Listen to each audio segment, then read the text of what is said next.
구성원되었으므로 회의를 속개하겠습니다. 이승호 의원님과 홍주님은 발언석과 답변석으로 나와주시기 바랍니다.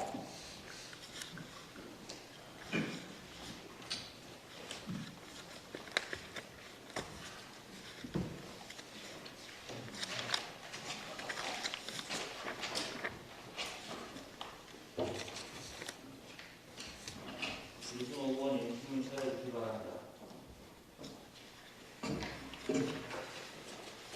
존경하는 국민 여러분, 유시민 의장님과 선배 동료 의원 여러분, 김순호 군수를 비롯한 집행부 관계 공무원 그리고 언론인과 방청객 여러분, 안녕하십니까? 더불어민주당 구례 나 지역구 이승호 의원입니다. 지난 지방선거 시 돈 안 드는 깨끗한 선거를 통해 최초 지역구 여성 의원으로 국민의 복지 증진과 삶의 질 향상을 위한 의정활동을 매진할 수 있게 해주신 국민 여러분께 진심으로 이 자리를 빌어 감사의 말씀을 전합니다. 군정 질문에 앞서 세계적인 코로나19로 인해 지역 확산 예방을 위해 연일 방역과 경무에 힘써주신 의료인과 공무원 여러분께 감사의 말씀을 드립니다. 그리고 지난해 8월 섬진강 수해 대참사로 엄청난 피해를 입은 투재민들이 아직까지 피해에 대한 안전한 보상이 이루어지지 않고 있어 임시주택이나 컨테이너 등 불안전한 주거 환경에서 참담한 생활을 하고 있음에 심통한 마음 금할 길이 없습니다. 이에 깊은 위로와 격려의 말씀을 드립니다. 이어서 각종 재난의 적극적인 대응과 신속한 복구에 힘써주신 김순호 군수님과 800여 공직자 여러분과 함께 군인, 경찰, 종교단체, 자원봉사자 여러분께도 감사의 말씀을 드립니다. 작금의 우리 불의 호가 처한 상황이 여러모로 여간 녹록지 않습니다.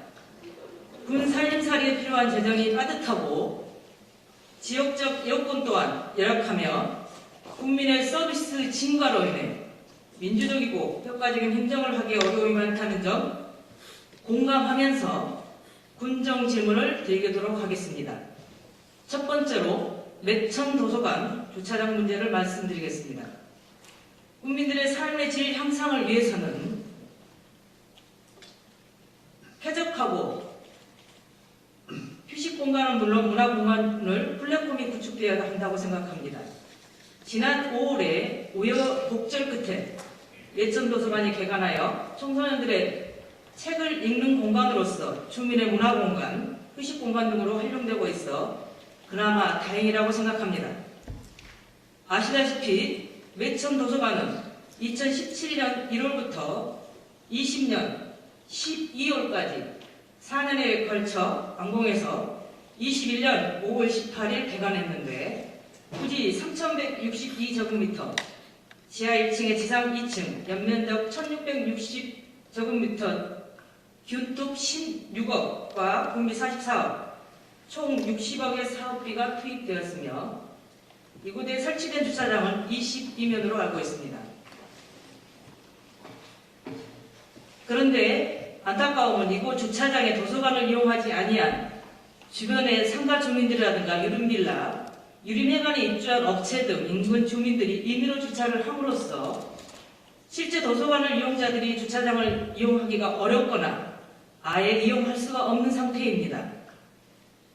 그리고 중앙초등학교 후문 쪽으로 도로에 주차함으로써 초등학생 등 하교시 학생들의 안전에 심히 우려된다는 것은 군수님께서는 알고 계시는지, 당초 매천 도서관 관리, 설계 변경안 등에 대해 의회에서 오온 간담회 시, 현장 점검 시 동료 의원들과 함께 여러 가지 공공 디자인 부분, 주차장 협소 부분 등을 여러 문제점을 지적한 바 있었으나 이를 방해하지 않고 그대로 시행함으로써 이런 문제점이 당초 걱정대로 현실화된 것으로 판단됩니다. 이러한 주차장 문제로 열악한 재정살림에 60억의 사업비를 투입한 예천도서관의 본래의 기능을 훼손하거나 손상된다면 되겠습니까? 알고 있는데도 그대로 방치한다면 이용객이나 국민들의 불편함은 늘어날 것이고 예민한다면 국민들의 원성은 높아질 것입니다. 본 의원은 쾌적하고 주거 환경과 편의를 위해서 오거리 철물점 부근이나 또 당산나무 부근 주변 인근의 시설을 결정한 후 주차장을 확충한 이런 문제점 극복했으면 하는데 저의 건설적인 제안에 대하여 군수님의 입장과 답변 부탁드립니다. 예, 의원님께서 말씀해 주시고 답변을 드리겠습니다. 우선은 지금 우리 매천 도서관이 9월달에 개관해서 하루 일 이용객수 한 278명 정도예요. 네. 그러니까 많은 숫자 이용하는데 가장 큰 것은 지금 현재 건물에 대한 도서관에 대한 법정 주차 대수는 충족을 합니다. 그런데 우리 봉남리 주민들이 이 도서관이 생겼을 때 주차장이 많이 생길 거라는 기대감이 있었던 것 같아요. 이제 저희가 지금 주변 주차장을 광고를 하고 있는 것이 지금 중앙초등학교 뒤쪽에 있지 않습니까? 후문 쪽에 보면 거기 한 저희가 현지도 갔다 왔습니다. 한 25대에서 30대 정도 둘 수 있는 주차장을 만들어 보려고 지금 그 예산은 저희가 한 12억 정도 계산을 했습니다. 그래서 그쪽에 후문 쪽에 좀 가고 정문 쪽에가 지금 그 공원이 만들어진 분야가 있어요. 도로에 공원이 그 공원을 만든 것을 주차장으로 변경을 하려는데 약간의 공원을 만들 때 국비지원 사업이 배치가 됐어요. 그 기한이 2023년인가로 좀 알고 있습니다. 그 기한이 지나면 거기도 주차장으로 변경을 할까 생각을 하고 있습니다. 차후에 인근의 봉남리 주변에도 주차장에 대한 우리 계획을 세워서 우리 가구들 주민들하고 협의를 거쳐서 토지 사용 승낙이 된다 하면은 주변에 가급적인 주차 확보를 하도록 하겠습니다. 군수님께서 이제 그 좋은 말씀하셨는데요. 보면 이제 앞에가 녹지 공간도 필요하긴 합니다. 그리고 공원법상 또 아직 안 되는 이유도 있기는 여러 가지 있겠는데 저희들이 누차 그 본회의장과 뭐 사업 시설이 변경됐을 때 서로 거버넌스가 좀 안 되는 이유가 있습니다. 어쨌든 지방자치제가 되면서 집행부와 의회가 두 바퀴 잘 굴러가야 국민의 삶의 질이 더 빨리 올 거라 생각하거든요. 그런 부분 잘 해주시기 바라면서요. 두 번째 질문 들어가도록 하겠습니다. 어린이집 문제 지원 대책에 대해서 질문하겠습니다. 동서고금을 막론하고 어린이에 대한 교육과 보육은 한 나라의 흥망, 성세를 결정지었습니다. 어린이는 우리 나라의 미래입니다. 아시다시피. 선진 보육 행정은 우리 지역의 경쟁력을 높이면서 우리 지역의 미래를 좌우한 중요한 변수 중 하나라고 생각합니다. 아시다시피 국가정책도 유아교육의 공공성을 강조하고 있습니다. 아시다시피 우리 지역의 어린이집은 아시다시피 국공립 어린이가 3군데가 있습니다. 구리 어린이집, 자연 어린이집, 제일 어린이집, 법인은 2곳, 원광 어린이집, 중앙 어린이집, 민간은 1곳, 청운 어린이집, 일반 가정은 연두 어린이집 이렇게 총 7곳이 운영되고 있습니다. 근데 우리 군수님께도 아시다시피 지금 전체적으로 정원에 미치지 못하고 있습니다. 예를 들어서 구리 어린이집 같은 경우는 80명 모집할 수 있는 정원입니다. 근데 지금 56명이고요. 어린이집, 자연 어린이집도 마찬가지 95명인데 48명. 전체적으로 7군데 어린이집이 그 반절 이상 인원이 많이 부족한 상태입니다. 본 의원이 파악한 자료에 의하면 우리 군의 보육교육 워크숍 명목으로 거의 150만 원 연회. 그리고 이 모든 정책을 제가 본회의장에서 여러 번 실과장께 얘기를 했습니다. 군수님과 거버넌스가 안 돼 있어인 건지 아직 뭐 전체적으로 부족합니다. 22개 시군에서 보면 우리 구례군에는 너무 미약해요. 그리고 뭐 지원 명목이 가장 저기한 거는 1년에 20만 원 정도 경연제로 해서 건강관리비 이 부분은 아주 잘하고 계신 걸로 알고 있습니다. 물론 우리 구례의 재정이 열악하지 않습니다. 여러 가지. 근데 출산율이 저조하고 인구 감소가 이루어지기 때문에 이런 부분도 좀 촘촘하게 바라봐야 된다고 생각하거든요. 그래서 제가 비교를 걸 좀 말씀드리겠습니다. 우리 네. 군의 어린이집 지원 실적은 이제 타시골에 너무 열악합니다. 그 부분을 본회의장에서 여러 번 우리 평생교육과장님과 계시는데 질의를 했는데도 움직임이 없었습니다. 그래서 이제 군수께 직접 질의를 하는 건데 시의 경우 목포시는 어린이집 보육교사 초개선비, 어린이집 안전공제비, 보험료 지원, 민간 어린이집 차량 운영비 지원, 여수시는 어린이집 교직원 특별수당, 보육교사 장기 군속수당, 도소벽지 어린이집 운전기사 인건비, 민간 가정 어린이집 차량 운영비까지 폭넓게 지원되고 있습니다. 그래서 요즘에 이맘때쯤에는 우리 군도 앞서가는 행정을 해야 된다고 생각합니다. 이제 보면은 선생님 군 단위로는 영암군이 있거든요. 영암군 같은 경우도 보육시설 종사자 처개선비, 어린이집 종사자 수당, 어린이 한마당 가정 잔치에 여러 가지 지원을 하고 있고요. 우리 구례군이 정말 열악합니다. 번호원이 2019년 10월 14일 차별 없는 보육 환경을 위하여 관내 7곳 어린이집 원장님들과 간담회 한 적이 있거든요, 군수님. 그래서 저도 군수님께 말씀드리고 싶은 거는 어쨌든 소통입니다, 소통. 물론 담당 부서 실과 과장들이 이음을 잘 해주시면 그 정책이 빨리 이음되겠지만 가끔씩 느린 정책 이음이 될 경우가 아주 많습니다. 그래서 이 부분도 군수님께서 각 원장님과 소통하셔서 지원할 수 있는 부분은 지원을 하도록 이렇게 해주셔서 말씀드리고요. 정말 그래요. 지금 요즘 보면은 담당 부서에 우리 동료 의원께서도 여러 번 말씀하셨지만 본회의장에서 속기록에 남기면서까지 질의를 하는데도 피드백이 오지 않습니다. 그러면 우리 동료 의원님들께서도 정말 어쩔 때는 하도 나기도 하고 물론 이제 재정 차림이 열악하니까 여러 부분도 있겠지만 지금은 이 부분 움직임이 있어야 될 필요가 있다고 생각합니다. 이러한 노력 과정을 통해서 우리 구례에서도 어린이 정책을 재검토해 주시고 군수님께서도 어린이집 원장님들과 어떤 부분이 또 가려움을 해결을 하는 게 타당하다고 생각합니다. 지금 일례로 누리과정 4세 미만 지금 11명 이상이 돼야만 국가의 지원이 됩니다. 인원이 약 1명 되지 않으면 그 어린이집에서 해야 돼요. 그런 부분도 있고요. 그리고 우리 구례구는 지리적으로 교사들이 많이 부족합니다. 그렇기 때문에 인근 순천이나 남원에서 오십니다.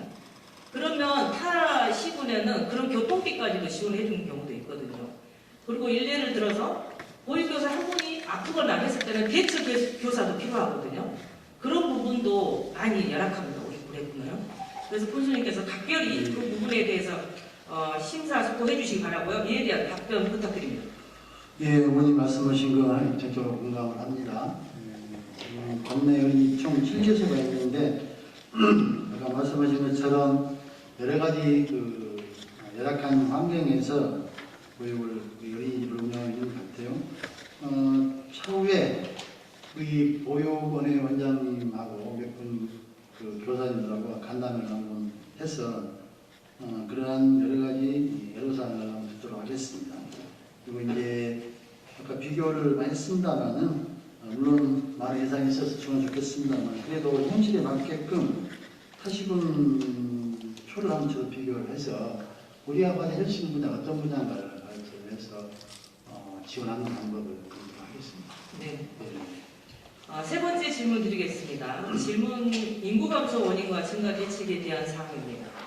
우리나라 여성 한 사람의 합계 출산율은 2020년 기준 0.84명이며 첫째와 출산 연령은 32세 3세, 65세 이상은 16.4%로 초고령화 사회로 빠르게 진입하고 있습니다. 아시다시피 우리 지역은 마을에서 애우 울음소리가 끊어진 지 오래다라는 말이 해자듯이 출산율이 저조와 초고령화 사회로 인해 어려움을 겪고 있습니다. 우리 군 인구는 10월 1일 기준 25,095명입니다. 인구 3만 시대를 외쳤던 때는 이제 가버리고 26,000도 꽤 된 상황입니다. 지방자치단체 존립은 최소한의 생태계마저 파괴되고 있는 상황입니다. 권의원이 중앙선관위 홈페이지 당선자 공약에서 확인한 바에 의하면 군수께서 제7회 지방선거 시 인구 3만 시대 불회를 만들겠다라는 선거 공약을 내걸었습니다. 맞죠? 선거 때 핵심 공약으로 국민에게 약속한 것이니 임기 중에 이렇게 해야 되는데 가능할 건지 걱정도 들었습니다. 지난 3월 청와대 회의실에서 문재인 대통령에게 저출산 고령화 사회위원회가 보고한 자료에 의하면 65세 이상이 39.8%, 14세 유소년은 8.9%를 차지하고 있으며 1960년대 피라미드 형태에서 90년 만에 역피라미드 변화를 한 것이 핵심이었습니다. 고령화 파괴는 상상 이상입니다. 지금 아시다시피 경북 의정과 영덕, 진안의 노인 인구 비율은 각각 38.8%, 34.8%로 통계청이 전망한 2050년 우리나라 전체 추계와 비슷하게 나왔다고 합니다. 이들 자치단체는 고령화 중학교 운동량은 박두로 변하고 있고 대형 병원은 수년간 폐허로 방치되고 있어서 전자제품 같은 경우도 이제 대형에서 다 소형으로 돌고 있고 월세 같은 경우도 원룸, 소규모가 많이 비싸져 있고 대형 집들은 나가지도 않고 있는 상황입니다. 통계청 자료에 의하면 우리 구례군도 2021년도 유소년이 7.9%, 65세가 35.2%, 군용 후에는 유소년이 5.7, 65세가 43.7%로 되어 있습니다. 우리 군도 의성, 영덕군과 같은 모습이 재현되지 않으라 법이 없다고 생각합니다. 권 의원이 볼 때 재헌의 경중과 양태는 다르겠지만 심히 걱정스럽습니다. 조금 전에 또 뉴스 보셨는가 모르는데 행안부에서 우리 구례군이 속해 있네요. 인구 소멸. 그래서 연간 1조 원을 지원하겠다. 행안부 장관께서 이렇게 브리핑한 걸로 알고 있는데, 고시한 걸로 알고 있는데, 어쨌든 이제 그런 부분도 우리가 지원 받아서 함께 가야 될 부분도 있는데, 지난해 5월 한국고용정보원이 발표한 소멸위험 지역 현황을 보면 여러 가지 22개 시군에서 우리 구례군도 들어가 있고 그렇습니다. 심히 걱정스럽습니다. 그래서 우리 구례군도 소멸지구로 들어가 있는데 중장기적으로 저는 이제 군수님께 말씀드리고 싶습니다. 보면 우리가 이제 인구 감소가 계속되고 있고 기농기촌이라든가 IF 기업이 들어와서 인구수가 좀 증가하는 데는 조금 플러스는 많이 되고 있습니다. 그러나 우리 군에 2050년의 미래를 대비해서 저출산 고령화 TF팀을 결성을 해서 앞으로 인구수 늘리는 정책에 대해서 더욱 박진해 주시기 바라면서요. 이에 대해서 답변해 주시기 바랍니다. 예, 어머님 말씀하신 인구 소멸 문제가 정말 심각한 문제죠. 저희 군뿐만이 아니고 아까 말씀드린 것처럼 행안부 발표가 전국의 89개 단체가 인구 소멸지로 지정이 됐어요. 가장 큰 문제는 이 지역으로 인구를 유입할 수 있는 관광정책, 교육정책, 농업정책에 대한다고 봅니다. 여러 가지 생각하고 있으면 한 예를 든다면은 교육정책으로 본다면은 우리 애들이 밖으로 나가지 않는 교육질을 높여주는 것이 맞겠죠. 그리고 아까 말씀드렸던 유학촌이라든지 이게 많은 유학촌을 해서 여기 살고 인구도 유입되고 그리고 또 정착할 수 있는 구조. 또 농업도 마찬가지겠죠. 젊은 사람들이 와서 여기에서 농업을 소득을 정착할 수 있는 이런 여러 가지 복합적인 종합행정이라고 봅니다. 부모님 말씀하신 대로 TF팀이랄지 여러 가지 해서 우리 구례가 저는 우리 구례의 자연이 좋다고 좀 생각합니다. 이 자연을 이용을 해서 충분하게 저는 앞으로 어느 지자체보다도 그런 인구가 유입될 거라는 그런 기대를 하고 있습니다. 거기에 맞추어서 최선을 다하겠습니다. 다음 네 번째 질문 드리도록 하겠습니다. 네 번째 재정분권 추진과 지방세 변화에 대하여 질문하겠습니다. 강력한 재정분권을 국정과제로 삼은 문재인 정부는 단계별 재정분권 추진 방안과 자치단체 재정 운영상 자율성을 혁신적으로 확대하는 지방재정 혁신 방안들을 시행하는 등 연차적인 재정분권을 추진하고 있습니다. 이에 따라 지방세입에 어떤 변화가 있는지 군수님께서 말씀해 주시기 바랍니다. 지금 정부 정책이 이제 국세에 대한 부가가치 시대가 당초 11%에서 지방 소비세로 작년이죠. 2020년도 21% 인상되면서 지방으로 한 8조 5천억이 배분이 됩니다. 거기에 따라서 저희 이제 구례군 배분율을 보면은 2019년도가 31억 원이었고 작년 2020년 66억 원, 한 35억 원이 증가가 됐어요. 근데 앞으로 또 정부에서는 2단계로 2023년까지 그 지방 소비세율을 4.2% 추가한다고. 그러면은 거기에 한 4조 1천억 정도가 더 추가가 되는 겁니다. 여기에 따라서 우리 구례군이 어떤 일이 있냐면은 매년 한 100억 정도 넘을 거라고 봐요. 네, 지방 소비세 그 증가에 따라서. 그래서 저희는 이제 이런 국고 보조금이 오면은 저희 지역에 하시는 일이 굉장히 많지 않습니까? 인프라를 고쳐본다든지 해서 한당 몇 대는 그런 것을 만들도록 하겠습니다. 그럼 지방 재정 운영에 최선을 다할 겁니다. 네. 말씀 잘 들었고요. 이제 저는 군수께 부탁 말씀드리고 싶은 거는 지금 현재 군수님께서도 이제 선거로 이렇게 돼서 지금 거의 3년 세월이 흘렀습니다. 우리 구례군의 재정 자료도 10% 미만입니다. 아시다시피 우리 세비 거쳐서 공무원들 얼굴도 못 줍니다. 22개 시군에서 몇 군데 시만 그렇게 하고 있고 우리 거의 중앙부처에 손을 내밀 수밖에 없습니다. 그래서 군수님께서는 어쨌든 일정 네트워크를 하려고 하든 중앙부처에 자주 오르내리셔서 예산을 뭐 특혜수에 됐든 우리 국회의원님도 계시고 하니까 많은 예산을 가지고 올 수 있는 노력을 해주시기 바랍니다. 그리고 이왕이면 지역 축제는 부군사한테 좀 맡기세요. 축사 같은 경우는 그렇게 하시고 중앙부처로 발뛰게 좀 다니셔서 군정 산임에 많이 플러스 될 수 있는 그런 일을 해주시기 바랍니다. 부탁드립니다. 네. 5번째 말씀드리겠습니다. 5번째로 국민화합과 통합에 대하여 질문하겠습니다.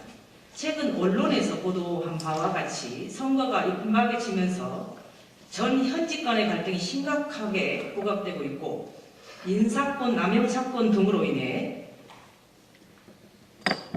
공무원사회 내부에서 균열이 발생하는 등 국민 갈등과 분열을 재촉하는 가운데 대다수 국민들께서 우리의 이미지 훼손이나 발전의 동력을 상실하는 게 아닌가 하는 큰 우려를 표명하고 있습니다.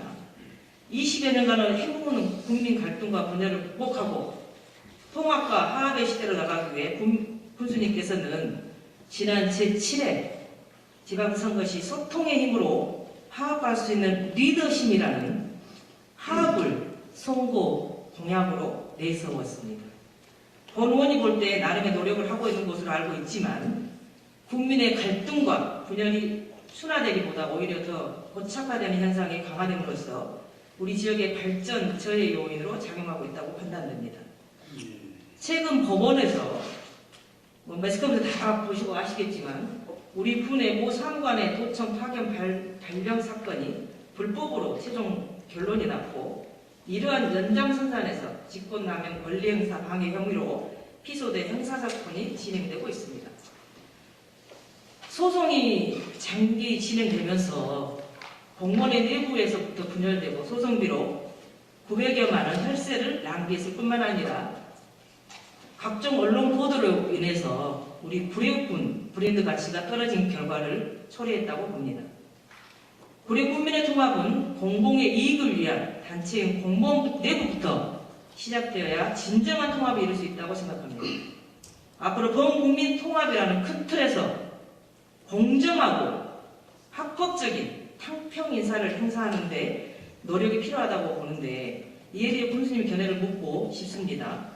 앞서 말씀드린 대로 우리 부는 인구 2만 5천, 재정자도 10% 미만으로 다른 지자체에 비해 상대적으로 열악한 자원과 환경을 가지고 있습니다. 2만 5천 군민이 하나로 똘똘 뭉쳐서 나아가도 정말 될까 말까의 위기의 시대입니다. 그래서 군수님께 특별히 말씀드립니다. 탕평 인사, 희망의 시대를 열려면요 정말 그렇게 해야 됩니다. 공정하게 해야 되고요. 정말 그렇게 해주시기 부탁드리면서 저희도 의회 차례에서 가칭 구례군 화합과 통합 촉진 지원에 관한 조례 제정을 제안하고 시민사회 영역에서 2030 미래 화합과 통합 시대와 같은 시민단체를 결성하는데 갈등과 분열의 극복을 위한 협력적 촉매제 역할을 할 것입니다. 그러니까 앞으로는 정말 이 좁은 거울에서 티격태격하지 않는 정말 군의 우리 구례군을 위한 정책은 누구나 뭐 여야 떠나고 뭐 떠나서 함께 가는 사회 갈등이 없는 그런 구례군이 됐으면 합니다. 그래서 우리 군수님께도 꼭 말씀드리고 싶어요. 정말 손뼉도 쳐야 소리가 나거든요. 그리고 강물이 흘러서 바다로 갑니다. 그래서 우리 군수님께서도 앞으로는 정말 통합하는 행정, 정책 해주시기 바라고요. 국민과 공무원 사이가 하나 되는 화합의 통일 시대를 열어가는 것을 간절히 부탁드립니다. 이에 대해서 한 말씀 해주시기 바랍니다. 예, 아까 의원님께서 말씀하신 것처럼 지금 지역에 갈등이 나오고 있어요. 그건 다 아시겠죠. 근데 선거철이다 보니까 말씀하신 것처럼 약간 그런 갈등이 된 것 같아요. 그렇지만 저는 지금 임기 7기 임기에서 뭐 상대를 누구에게 고발 고소를 하거나 이런 건 안 했어요. 그리고 최소한의 주민과 소통을 하려고 노력을 합니다. 그게 소통의 길이 곧 화합의 길이라는 생각을 하거든요. 많은 대화를 하고 주민과 대화, 직원과 대화 한다면은 이제 코로나 전국에 많은 지금 대화를 못하고 있는 사실이죠. 어쨌든 의원님 말씀한 대로 최대한 소통과 갈등을 해소를 하고 인사권에 대해서는 정말 통평 인사를 하도록 하겠습니다. 이제 아까 뭐 사무관 인사에 대한 것인데 지금 그것은 지금 고발에 대해서 수사기관에서 지금 조사를 하고 있는 중입니다. 결과를 보고 하시죠. 그러니까 이제 군수님 저도 그렇습니다. 물론 우리가 이제 정직 직원들까지 공무직까지 해서 800의 공직자인데 군수님께서 이제 수장으로서 정말 공익적 가치로 이런 인사 부분이라든가 여러 가지 하시겠지만 또 국민의 절반은 민주주의 사회에서는 다수결의 원칙이 의견이 나올 수도 있습니다. 그러나 또 반대한다고 해서 그 사람이 우리 구례 국민은 아닌 건 아닙니다. 그렇죠? 그래서 군수님께 보충 질의로 말씀드리겠습니다. 물론 여러 가지 지금 사건화돼 있고 하는데 어쨌든 구례군의 수장으로서 여러 가지 구례군의 안 좋은 뉴스들이 매스컴에 나오고 또 군 세비 혈세를 낭비했다는 그 부분에 대해서 국민 여러분께 사과의 말씀은 없으십니까? 잘못된 말씀은 당연히 사과해야 되겠죠. 네, 아까 뭐 지금 인사건에 대해서 네. 이것이 처음에 검찰에 고발해서 각하됐고 행정심판에서 우리 행정이 승소를 냈고 행정소송에서 1심 승리하고 2심에서 했거든요. 네. 그런 절차가 있습니다만 또 다시 고발이 돼가지고 아까 말씀드린 것처럼 수사기관에서 조사를 하고 있습니다. 이게 뭔가 잘못된 분야가 있다면 제가 정식적으로 사과를 해야 되겠죠. 그래서 그렇게 하겠습니다. 지금 이 자리에서는 그렇게 두루뭉술하게 말씀하시는 건가요? 어쨌든 지금까지 이제 물론 아직 진행 중이긴 하나 어쨌든 군수께서 1,000여만 원, 902만 원 정도의 혈세를 낭비했다는 것은 잘못됐다고 생각하거든요. 그래서 그런 부분 어쨌든 결과론적으로는 그런 부분에 대해서는 사과할 거는 빨리 사과하는 게 털고 가는 게 좋지 않나 생각이 듭니다. 그런 의미에서 질문을 했던 것입니다. 네, 알겠습니다. 참고로 지금 많은 고발 사건이 있잖아요. 네. 이것 때문에 구례가 이미지가 훼손되는 사실입니다. 그렇죠. 정부에서 보는 것도 마찬가지고 네. 저는 이게 좀 없어야 된다고 생각하는데 자꾸 뭐 선거치다 뭐 그래서 모르겠습니다만 이런 고발 사건이 나오는데 거기에 대한 대응은 아직 뭐 고발 안 하고 있습니다만 어쨌든 이런 수사 결과가 곧 종료가 되겠죠. 거기에 따라서 저희 사과할 분야는 사과하겠습니다. 그래요. 어쨌든 우리 공무원들도 다 구례군 발전을 위해서 일하고 하는 거죠. 뭐 못되게 잘 하겠습니까? 예. 우리 의회는 더 잘해보고자 이렇게 군정 질의도 드리고 또 실과장들께 질의도 합니다. 지금까지 군수님께서 성실한 답변 감사드리면서 이만 예, 감사합니다. 군정 질문 마치도록 하겠습니다. 예, 이준호 의원님, 낙타론 질문 감사합니다. 수고하셨습니다.